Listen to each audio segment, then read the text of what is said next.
speak the name of Jesus. If you have your novena to God's love, the list of your dreams, pwede niyong ilabas. Kung wala naman, it's okay. I want you to think of all your dreams, think of your prayers, and we just surrender everything to God. Jesus, today we speak your name. Jesus in every problem. Jesus in every darkness. Jesus in every struggle, Jesus in every obstacles, Jesus in every sickness that we encounter, we feel.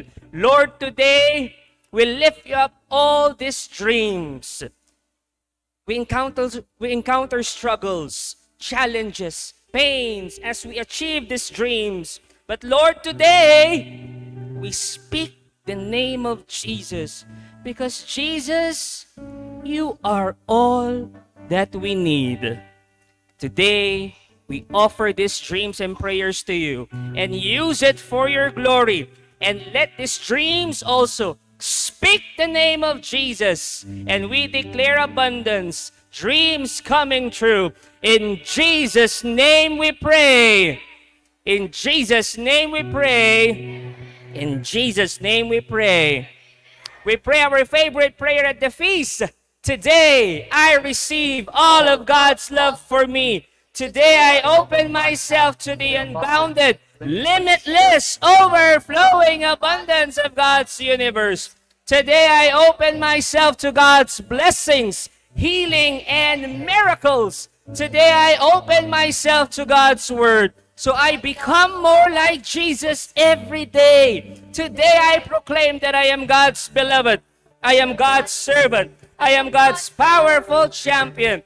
And because I am blessing the world. In Jesus' name, amen and amen. Welcome to Feast Dagupan! God is here. Amen ba tayo dyan? And today, God wants you to know God is providing for you. I want you to go around, remind every person, baka nakakalimutan niya, tell that person, God is providing for you. Come on, 30 seconds. Kung kapamilya mo yan, yakapin mo. Kung hindi kayo close, fist bump lang. Also, those who are joining us online, I want you to type sa comment section, God is providing for you. Yes. Yes. God is providing for you. God is providing. Yes. Yes.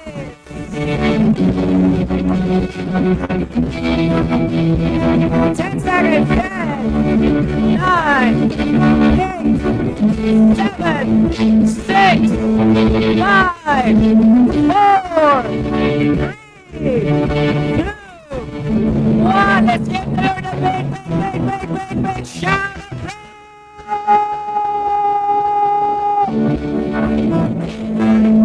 God is providing for you. Whatever you need, He is providing for you. I would like to welcome those who are joining us for the first time. Meron po bang first-timers sa Feast Dagupan? Pakitaas ang kamay. Come on. We want to welcome you. Warm welcome after the feast. Kita-kits dito, our Warmth Ministry, our Connectors Ministry will welcome you. At meron po kaming espesyal na regalo sa inyo. Those who are watching us online, sa mga first-timers, paki-comment naman po, #first-timer at kung taga saan kayo. Also, I would like to welcome those lahat ng nasa City Mall na nakakarinig ng boses ko. You are free, you are welcome to join us here sa may event center. But again, if ever na hindi po kayo makapunta because of work, tapos kumakain na sa food court, it's okay. This is my belief. Tanungin niyo kung ano. The message of God today sa feast ay para rin sa inyo. God is also speaking to you. Whether nasa entrance ka, nasa food court, nasa supermarket, nasaan ka man, basta naririnig mo ang boses ko, today, God has a very special message for you. Amen. Amen. And with that, let's honor the word. We sing, Thy word is a lamp unto my feet and a light unto my path.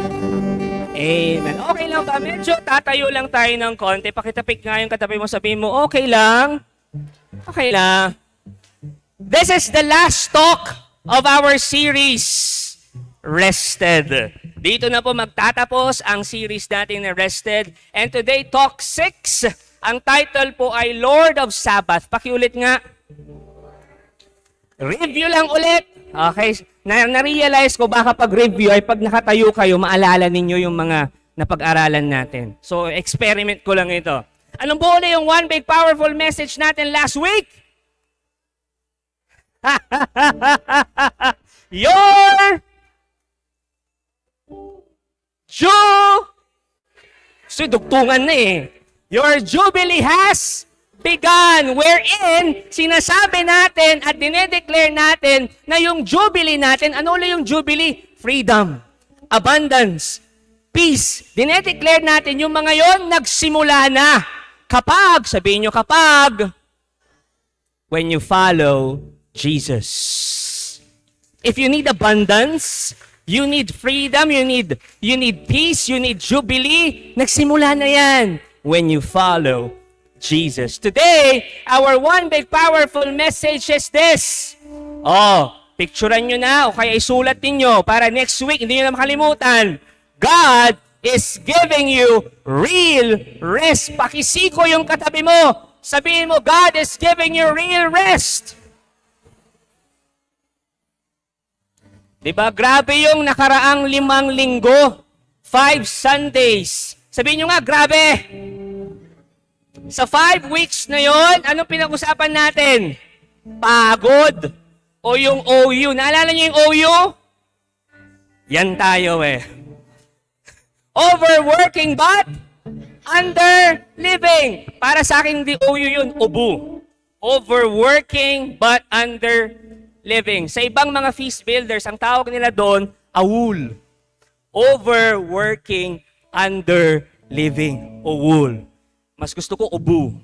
Pero gusto natin OU. Again, yan ang pinag-uusapan natin. Ibig sabihin, sobra sa trabaho, hindi nakakapagpahinga, hindi na-enjoy ang buhay. At ano daw ang solusyon natin sa OU, sabi ng Bible? Sabbath. O yung Shabbat. Ano ang Shabbat? Ang Sabbath, sacred rhythms of rest and relationship. Dapat may pahinga ka at dapat ninonourish mo yung relasyon mo. Tignan ang katabi, anong kailangan yan? Rest or relationship? Pag single daw, Brother Bars, relationship. Pero alam niyo, ito nakakapagtaka. Tanong niyo kung ano, kahit yun na ang solusyon na binibigay ng Bible sa OU, marami pa rin Kristiyano ang overworking at underliving.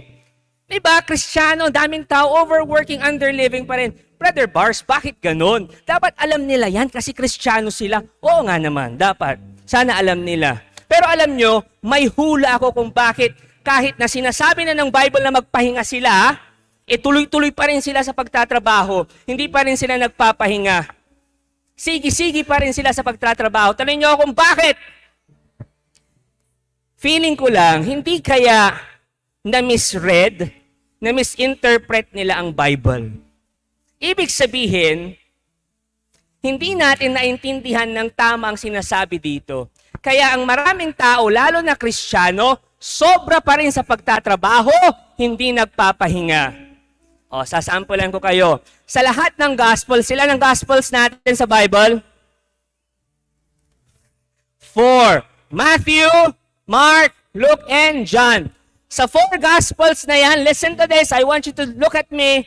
Ang daming kontrobersyal na kwento kung saan si Jesus nagpagaling sa Sabbath. Nagpagaling sa araw ng pahinga. Nagtrabaho pa rin siya kahit sa araw ng pagpapahinga. In fact, yung mga Pharisees, yung mga Pariseo, kinondi na si Jesus kasi nga, he was not following daw yung Sabbath laws. Kaya siguro may mga ilang Kristiyano na sinasabi, si Jesus nga hindi nagpahinga, nagtrabaho ng Sabbath, ako pa kaya? Si Jesus ba ako? So magtratrabaho din ako. Nasusundan niyo ako?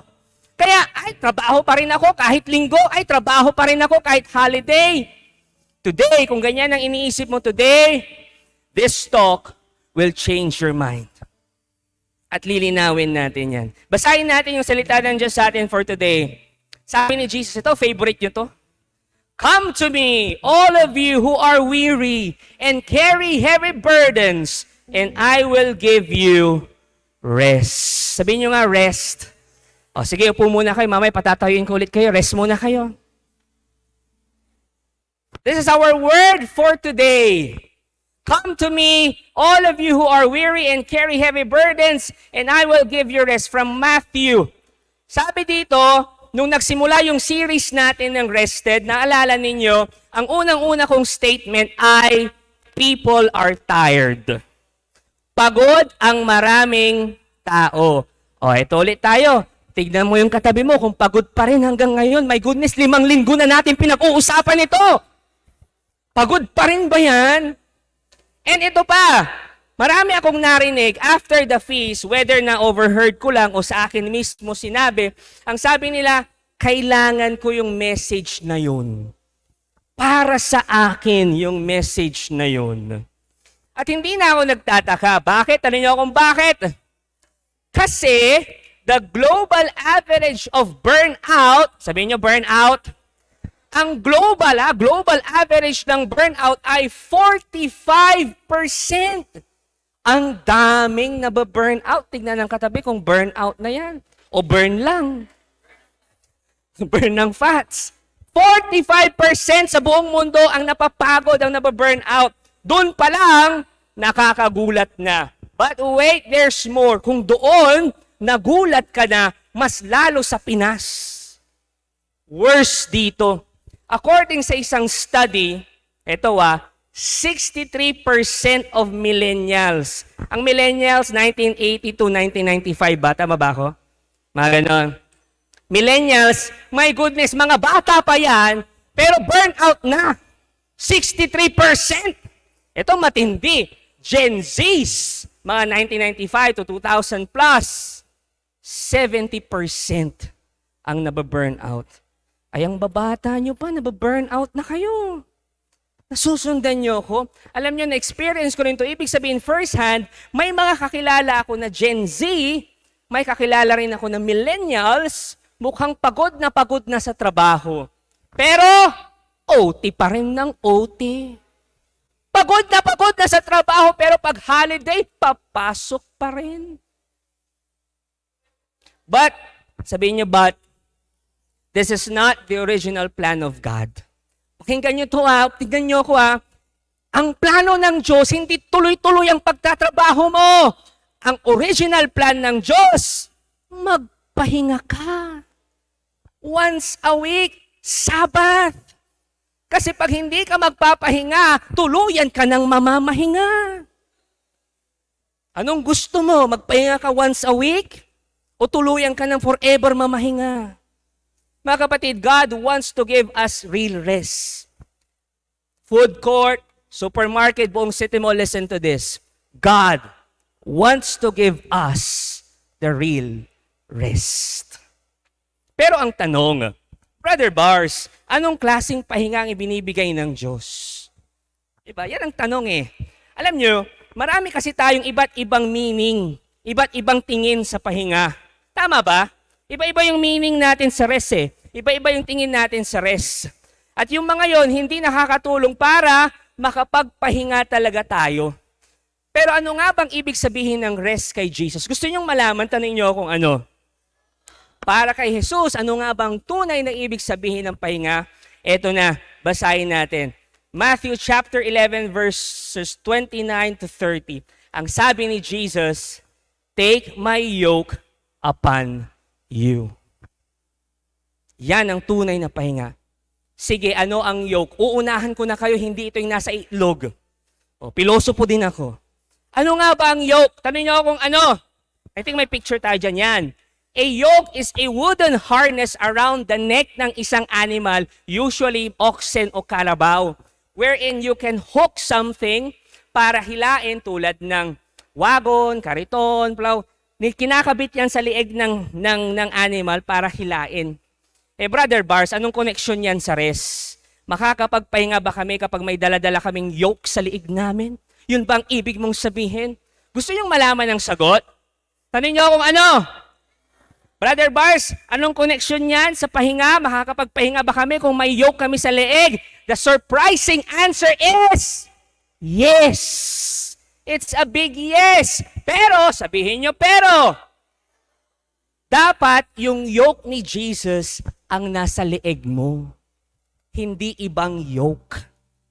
Because kapag yoke ni Jesus ang nasa leeg mo, makakapagpahinga ka. Pakinggan nyo to nung sinabi ni Jesus na, take my yoke, listen to this, huwag niyo palagpasin to, nung sinabi ni Jesus na take my yoke, ina-assume niya na may dala-dala ka ng burden. Nasusundan niyo ako? Ina-assume na niya na nahihirapan ka na. Hindi ka na nakakapagpahinga. Puno ka na ng problema. So nung sinabi ng Diyos, sinabi ni Jesus na take my yoke, in-assume niya na meron ka ng dala-dalang burden, nahihirapan ka na, nabibigatan ka na. Kaya sabi niya, itong yoke ko na lang ang dalhin mo. Nasusundan niyo ako? Listen to this. Picturean mo kung gusto mong picturean. Online, screenshot mo kung gusto mong screenshot. God is not removing our burdens. He wants to replace them. God, hindi niya inaalis talaga yung burden mo. He wants to replace your burden. I want you to absorb that for a while. Because true rest, listen to this, true rest is not the absence of burdens. Hindi yan ang tunay na pahinga. Akala natin, ang tunay na rest, ang tunay na pahinga ay walang burdens. Akala natin, ang tunay na rest, ang tunay na pahinga, walang problema. Oo, totoo yan. Sino ba naman ang may ayaw niyan, di ba? We want to be free from problems. We want to live an easy life. We want to retire and relax. Wait, sino pa mga retired na dito? Taas ang kamay. Mag-ingay! Ayun, yun, mga retired. Alam nyo, may share po ako sa inyo. May nabasa ako na study. Medyo nakaka-worry lang. Konti lang naman. It's a study na kinumpara yung mga nag-retire ng 55 years old at yung nag-retire ng 65 years old. Those who retired at 55 years old increased their risk of dying in 10 years by 37%. Ibig sabihin, yung mga nagre-retire daw ng mas maaga, mas malaki ang chance ang mamatay, quote-unquote, for the next 10 years. 37% kumpara sa mga hindi nag-retire ng maaga. Yung mga namatay ay yung mga nag-retire na wala nang ginawa after retire. Pakinggan niyo po ito God will speak to you here. A comfortable life will make you weak, but only burdens can make you stronger. I want you to absorb that. Tanong, food court, supermarket, parking, city mall, feast, dagupan, tanong, do you want to become stronger? Burdens can make you stronger. Kaya pala ang Diyos, sige palapakan niyo sa Lord, kaya pala ang Diyos, gusto niya tayong magmahal. Kasi ang magmahal, by its nature, happy burden. Magmahal. Tingnan mo yung asawa mo. Hindi mo maintindihan. nagsaya sila, dinner. Sabi nung misis doon sa mister, honey, sinong mas maganda? Yung una mong ex o yung huli mong ex? Sabi ng mister, alam mo honey, ang mas maganda, yung huli kong ex. Wrong! Sabi ng misis, dapat ako ang maganda. Sabi ng mister, wala naman sa choices eh. Kahit na. Pwede mo maintindihan. Iba naman, nagtanong yung misis, anong mas magandang damit? Ito o ito? Sasabihin mo, ito yung blue. Pangit yan, mas maganda to. Nagtanong ka pa. Hindi mo maintindihan. O nagtanong ka, anong gusto mong kainin? Kahit ano, naglagay ka ng pigar-pigar. Kahit ano, sabi ko, wag lang ito. Diba ang hirap mahalin? Pero sabi ni Lord, mahalin mo raw. Happy burden yan. Sabihin mo nga sa katabi mo, sa asawa mo, ikaw ang happy burden ko. O, Jobel, ikaw ang happy burden ko. Sabi nung isang mister, siya happy, ako burdened. O, mahalin nyo mga asawa nyo, ha? Mahalin nyo. I mean, mahalin nyo yung sarili nyong asawa, hindi mga asawa nyo. Mahalin nyo yung sarili nyong asawa. Now, pagpatuloy natin, pagod na sila sa likod eh. Pagpatuloy natin yung pinag-uusapan natin. Ang sabi ni Jesus, Matthew 11:29-30, for my yoke is easy to bear, and the burden I give you is light, magaan. Bakit yung yoke ni Jesus light? Bakit yung yoke ni Jesus magaan? Tanong niyo kung bakit? Because yokes, yung pinakita kanina, are made for two animals. Dapat dalawang animals ang nagbubuhat ng yoke. O, pakinggan niyo po uli ito. This is powerful. Huwag niyo palagpasin to. Burdens are not meant to be carried alone. Jesus wants to carry your burden with you. Hindi dapat mag-isa mo lang dinadala yung burden na yan. Gusto ni Jesus, dalawa kayo. And here at the feast, we want also to carry that burden with you. We will journey together. Eto, may konti lang akong sharing bago ako magtapos, bago ko ipasa sa next preacher. Alam nyo, to be honest, naisip ko din, na tumigil na lang sa pagsaserve. Itigil na lang tong ministry na to. Kasi kapag itinigil ko tong ministry na to, 80% ng mga iniisip ko mawawala. Kasi kung bubuksan ninyo yung utak ko, ang nandyan, service, ministry, community. Si Facebook, di ba? What's on your mind? Sasagutin ko na ministry. What's on your mind? Service. Pag huminto ako sa pagsaserve, 80% ng problema ko ng iniisip ko sa serving about ministry mawawala. Tapos naisip ko rin, okay na siguro yun, yung ilang years na pagsaserve. Medyo bata-bata pa naman ako, tapos baby face naman ako, tsaka pogi naman ako. Enjoy ko muna yung buhay ko. Tama na muna yun, enjoy ko muna yung buhay ko. Isipin ko muna yung binubuo naming pamilya ni Jobel. Ida-drop ko muna ang preaching, ang pagtulong, ang pag-solve ng problema ng may problema, ang pag-solve ng conflict ng may mga conflicts, ang pag-iisip kung paano susolusyonan, magbati ito, magbati yan, paano susolusyonan na, alam niyo yun? Sabi ko, parang gusto ko lang i-give up. Mawawala lahat ng 80% kong iniisip. Yung about sa community, paano susolusyonan yung ganyan. Pero alam niyo, naisip ko, pag give up ko yun, komportable ang buhay ko. Pero hindi ako masaya. My life will be miserable.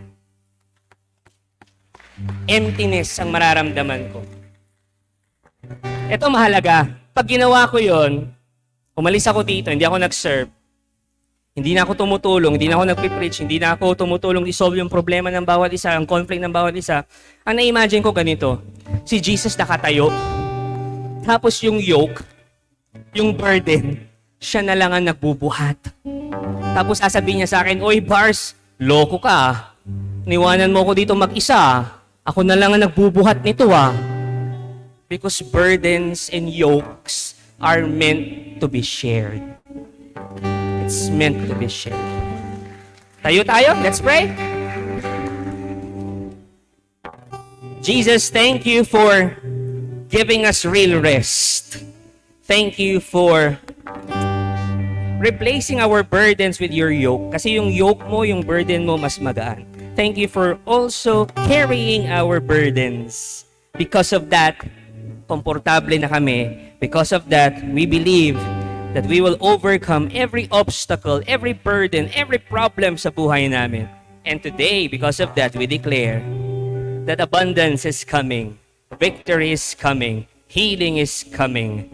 In Jesus' name we pray. Amen and amen. We sing to the word. Thy word is a lamp unto my feet and a light unto my path. Thy word is a lamp unto my feet and a unto my path. Let's give the Lord a big hand. Love Him today. Palakpakan din natin music ministry. Hindi ako iniwan. They carried my burden. Please be seated, everybody. And to continue our talk, please welcome Brother Lawrence Bandong. Let's give a big hand to Brother Bars. Thank you for including us to be your happy burdens. Come to me, all of you who are tired, and I will give you rest. Are you familiar with that line? Ito po ay napapaloob din po sa isang kanta na Lift Up Your Hands. At kung may mga survey ng top 10 verses, for sure, kasama po yan. Because in itself, pag naririnig natin yung verse na yon, it is comforting. It is inspiring, di po ba? But can I shock you? This passage is connected to Sabbath. This passage is connected to Sabbath. Why? Because after this verse, Matthew followed it with two scandalous Sabbath stories. He shared these stories of Jesus doing controversial things on a Sabbath. Nalagay po siya sa hot seat. First, because the Pharisees, who are Bible leaders, they look at Sabbath in a different way. But Jesus saw Sabbath in a totally profound way. Ask me what? Real rest for Jesus is enjoying God's presence, trusting God's provision, and loving God's people. This is very important. I'd like you to read it with me one more time. Real rest is enjoying God's presence, trusting God's provision, and loving God's people. There's such thing as rest, and there's such thing as real rest. At para ang component ng real rest in the mind of Jesus is this: enjoy God's presence, you trust God's provision, and love God's people. Matthew explained this using these two stories. First story, can you pick wheat on a Sabbath? Let's read. And about at that time, Jesus was walking through some grain fields on the Sabbath. His disciples were hungry, so they began breaking off some heads of grain and eating them. But some Pharisees saw them do it and protested, "Look, your disciples are breaking the law by harvesting grain on the Sabbath." Is there such a big deal with this? Because in Exodus 34, it says that during Sabbath, you must not do anything, either planting or harvesting. Pero ang tanong, ito bang pag-pluck ng grain is a violation or it's doing work? Para sa mga Pariseo, it was. Dahil ang mga Pharisees, ang paniniwala nila, they wanted to bring God's kingdom to the world only by following the Torah, which is the law. But Jesus is showing us a different way. He wanted to bring down the new kingdom, but by sharing God's goodness. Ano kaya ang dahilan ni Jesus? Why did He allow His disciples to pick up wheat on the Sabbath? First reason, a new king is in town. Haven't you read in the scriptures what David did when he and his companions were hungry? He went into the house of God, and he and his companions broke the law by eating the sacred loaves of bread that only the priests are allowed to eat. Ang background ng story, si David, they're in the war, tumatakbo po sila, and then nagutom sila, and then David entered to that room, and during that escape, and he told the high priest about the situation, and the high priest gave him the special bread that only the priest could eat. It was forbidden, but since David was king, they had the ability to interpret God's law for a specific situation. In other words, si David bilang hari ay exempted. Sino po sa inyo ang nasubukan na maging exempted sa exam? Okay? O sa mga events. By telling this story, Jesus, in not a so subtle way, He was proclaiming Himself as the new king. He was telling na there's a new king in town, and He interprets the Sabbath in a different way. Second reason, Jesus was telling a new temple is in town. In Matthew chapter 12, verse 5, and haven't you read in the law of Moses that the priests on duty in the temple may work on the Sabbath? My dear brothers and sisters, at that time, people are not working except for the group called the priest. And can you imagine yung hirap ng mga pare? Their clothing are drenched with blood. Their hard work was permitted because on the Sabbath. Ano ang spiritual principle? And this is big. Jesus was teaching that working in God's presence wasn't work. It was hanging out with God in the garden. And I tell you, He said in Matthew 12, verse 6 to 7, I tell you, there's one here who is even greater than the temple. Jesus was saying He was the new, living, breathing, moving temple of God.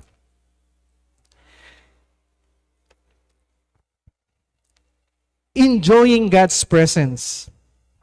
Before I pass this to Brother Bars,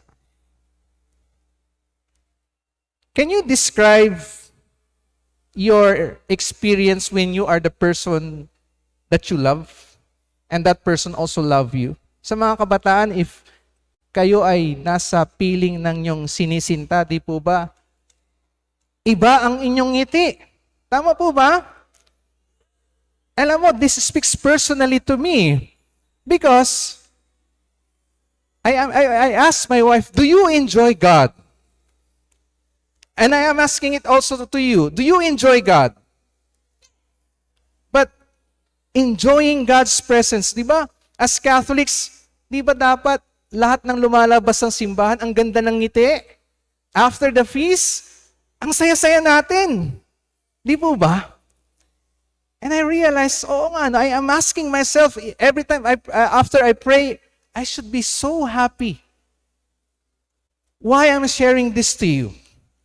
Because when you enjoy God's presence, you began to trust God in His provision. And when we trust God, it is easy for us to love His people.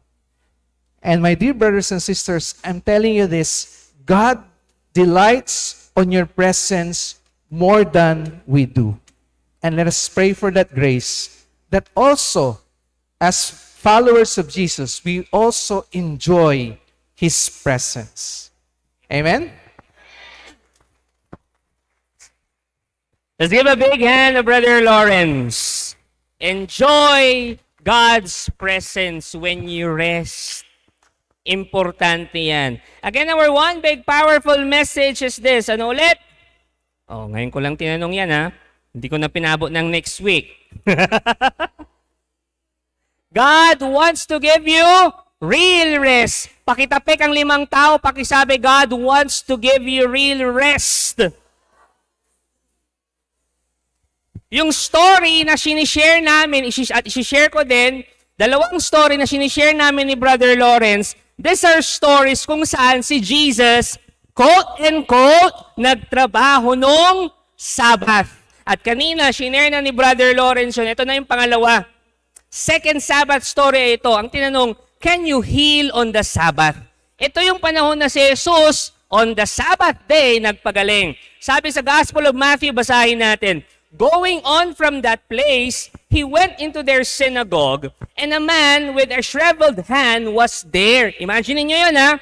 Looking for a reason to bring charges against Jesus, yung mga Pharisees, they asked him, is it lawful to heal on the Sabbath? Kasi si Jesus, nagpapagaling, nakita ng mga Pharisees, nagtanong, talaga ba? Okay ba? Nasa batas ba na magpagaling sa Sabbath, sa araw ng pahinga? Sa eksenang ito, kinumpronta uli ng mga Pharisees, ng mga Pariseo si Jesus. Actually, wala naman talagang nakasulat sa Torah, sa Law of Moses, na bawal magpagaling sa Sabbath.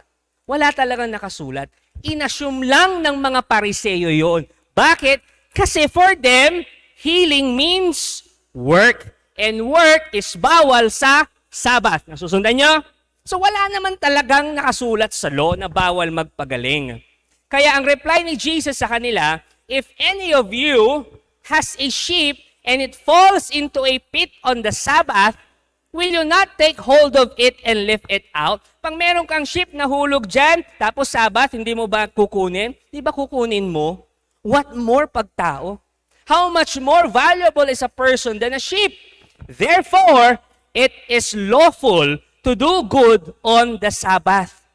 It is good. It is lawful to do good in Sabbath. This is the third element of Sabbath. Naalala yung shinare ni Brother Lawrence kanina. Sabbath is enjoying God's presence. Number 2, trusting God's provision. Shinare niya yan kanina. Ito yung pangatlo. Third element is this, loving God's people. Sabbath is loving God's people. Jesus defined, listen to this, Jesus defined Sabbath as experiencing Eden. Ang definition ni Jesus ng Sabbath, na-experience mo yung Eden. Ano ba yung Eden? Nung panahon ng creation, di ba goodness of God? They were sharing goodness of God. So yun daw dapat ang Sabbath. Sabi ni Jesus, yung ipapa-share mo din, ipaparamdam mo rin yung goodness ng Diyos sa iba. Yun ang tunay na ibig sabihin ng Sabbath. Yung tulungan mo din ng iba. Sabbath was sharing God's goodness to our neighbors. Yun ang Sabbath. Hindi lang basta magpahinga. Jesus was fulfilling the purpose of the Sabbath. That's why He called Himself the Lord of the Sabbath. Kasi finufulfill niya yon. Jesus was giving real rest of Sabbath. He was bringing them back to Eden. Ibig sabihin, ito yung Sabbath, yung buhay sa Eden, yung buhay sa garden. At ano yung buhay sa Garden of Eden dati? We all share the goodness of God. Experiencing God's abundance and goodness. May I invite everyone to please stand. Blessed so far. I hope God is speaking straight to your heart. Everything ngayon, I believe it's God's message para sa iyo. Can I tell you a story? Okay lang. Pwede magkwento? Pilitin niyo muna ako, sabihin niyo, sige na, Pogi. Sino sa inyo nakakaalala ng pandemic? O yung ba kinalimutan na yung pandemic? Diba? Pandemic? Nung pandemic,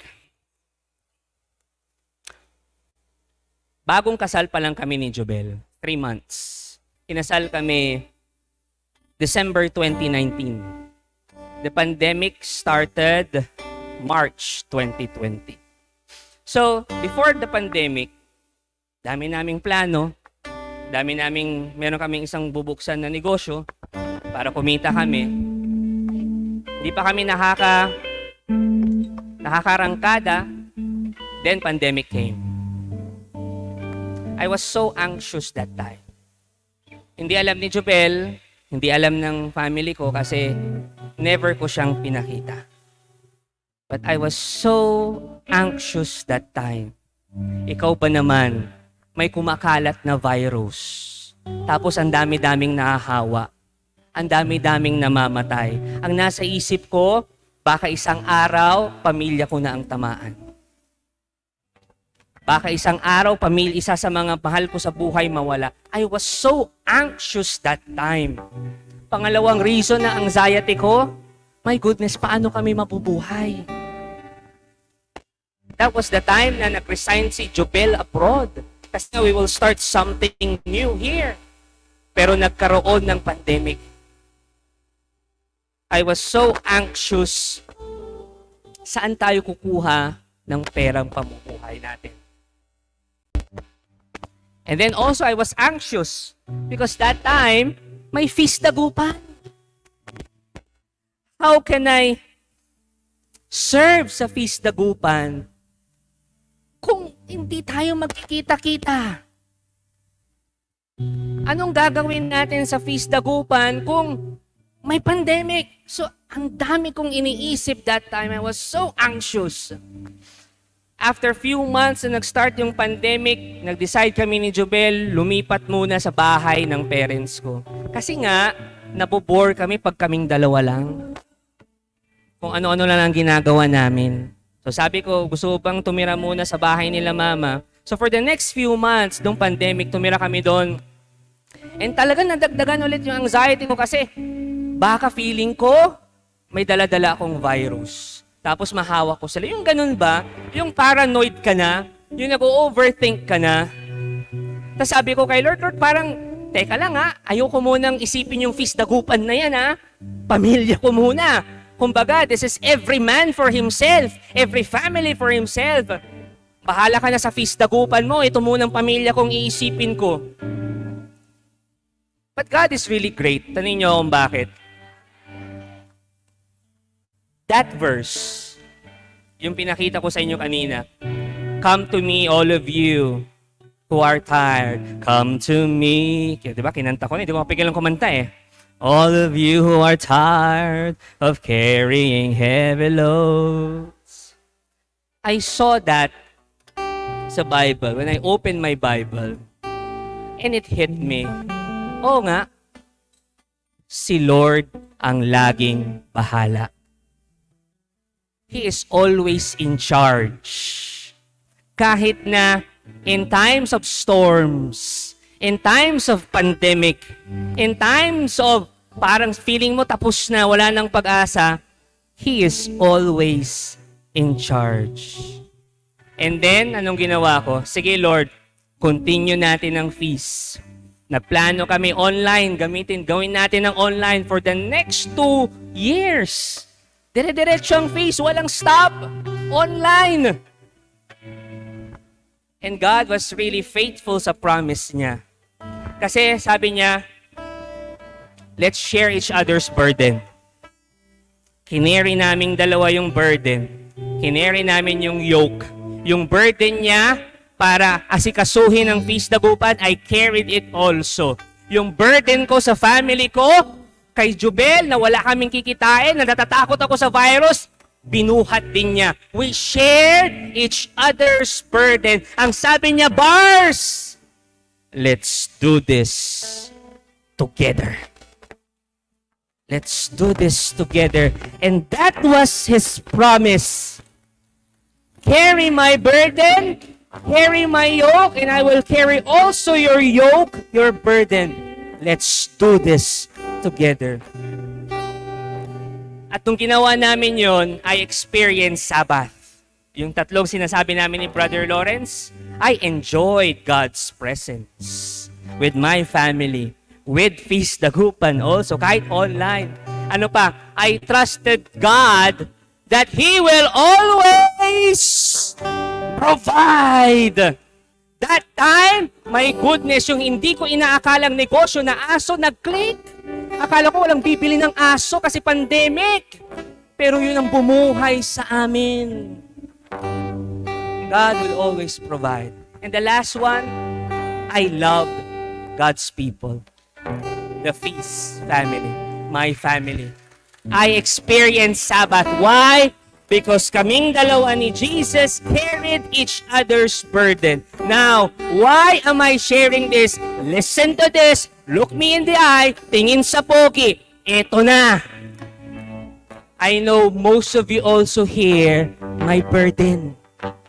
Most of you here, bigat-bigat na ng nararamdaman. Hindi na alam ang gagawin. Bukas makalawa, may trabaho pa ba ako? Bukas makalawa, buhay pa ba yung mahal ko sa buhay? Bukas makalawa, mawawala na ba yung sakit ko? Hindi mo alam, pulong-pulo ka ng anxiety, pulong-pulo ka ng burden, may sarili kang yoke. But today, just like the worship song, we speak the name of Jesus.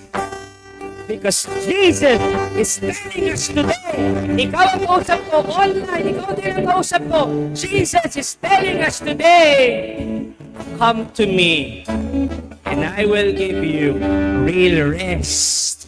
Let's do this together. Let's do this together. And as we worship God, I want you to enter into Sabbath mode. Do not carry your burden alone. He wants to carry it with you. God, listen to this, is giving you real rest. Let's pray. I want you to follow me using your hearts in silence. Ganun din, naririnig niyo ang boses ko sa buong City Mall. Let's do this together. Let's pray. Jesus, thank you for giving us real rest. Lord, today nahihirapan ako. I'll be honest, Lord. Punong-puno ako ng iniisip sa pamilya ko. Punong-puno ako ng problema ngayon. Hindi ko na alam ang gagawin ko. But today, Lord, I surrender everything to you. Kasi sabi mo, you will replace my yoke at sasamahan mo kung magbubuhat nito. At kapag ikaw ang kasama ko, the God of the universe, the loving God, the very generous God, alam ko, wala akong dapat ipangamba. Jesus, I surrender to you my life. Please grant me real rest so that I can enjoy your presence, so that I can trust your provisions, and so that I can love your people.